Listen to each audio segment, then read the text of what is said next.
Vai tu zini, kas ir pūķa zobi? Tie ir dzelzbetona bloki, kas var apturēt krievu tankus. Saliekot starp šiem zobiem mīnus, teritorija kļūst faktiski neizbraucama, saka zemesargs Jānis Garisons.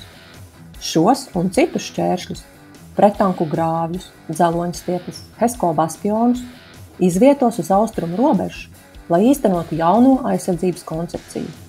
Aizstāvēt mūsu valsti jau no paša 1. centimetra. Par laimi daļu no 400 km garās robežas ar Krieviju un Baltkrieviju klāja purvi, bet atklātās vietās jau šogad pārraks arī ceļus.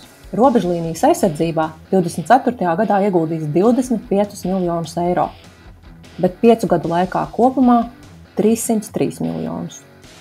Gada sākumā Latvija ar kaimiņu valstīm nolēma kopīgi veidot Baltijas aizsardzības līniju.